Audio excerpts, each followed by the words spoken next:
Alright, so what you want to do is you want to start off by creating a composition that is the settings of your overall project.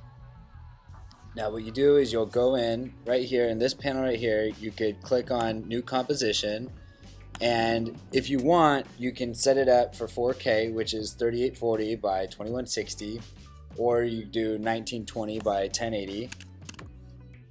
And this is a little bit better to do because it'll take less time to render this out, and it's still really great quality. You want to set it up for however long you want the composition to be, the project to be. This one I'm just going to make it my main comp.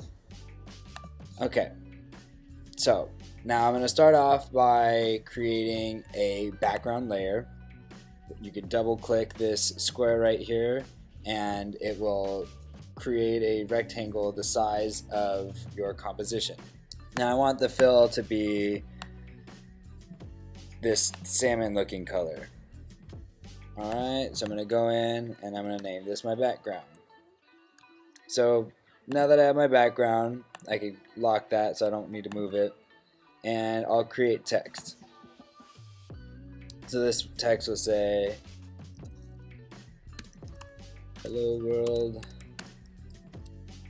Right, and then I'm going to bring that up a bit. That'll be good. Alright, now when you want to deselect something, you want it to just be regular, you can hit the selection tool, and you can see right here these little crosshairs right there. That's where your anchor point is. That's where everything, all your motion is going to derive from that pixel.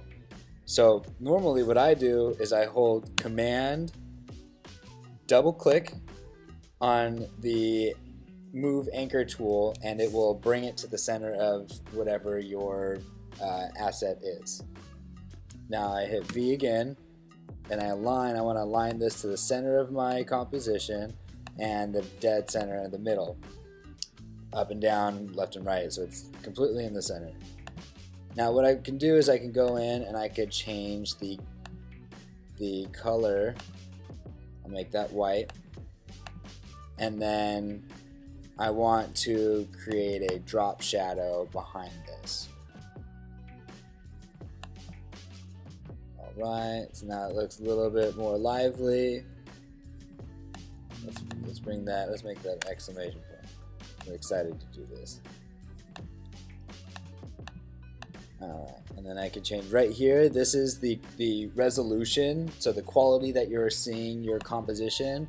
I want to see what this looks like once I render it out, so I'm going to put it at full, and it looks really crisp, nice and clean, which I like. I want to make that shadow stand out a little bit more. So what I normally do is I take a sample of the background and I will just drop the brightness down about 50%. So I'll do that and then keep the opacity right there.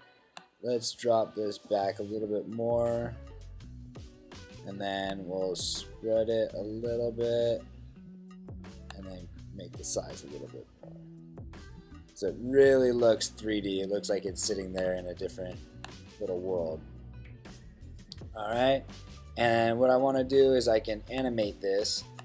I will have this come from left to right, and it'll take about 1 second and 15 frames, and there's a shortcut that you can grab the position. You just hit P, and this right here, you want to click this stopwatch to start your keyframes. So I want it to end right here, and then after about 7 seconds I want it to move again. So I'm going to keyframe this right here, and then I'll go out an extra second and 15 frames, and then I could have this move 900 frames. Alright, so go to the beginning, take away 900 frames. And usually what I like to do, which is a very helpful thing to have in After Effects, is I will highlight these center frames.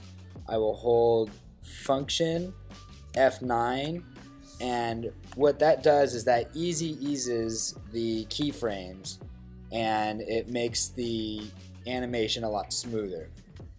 So we can play that back.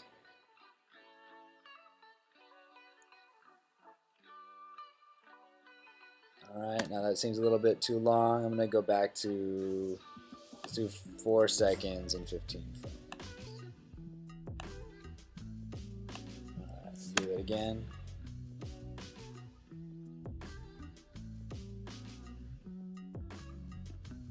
Seems a little smoother.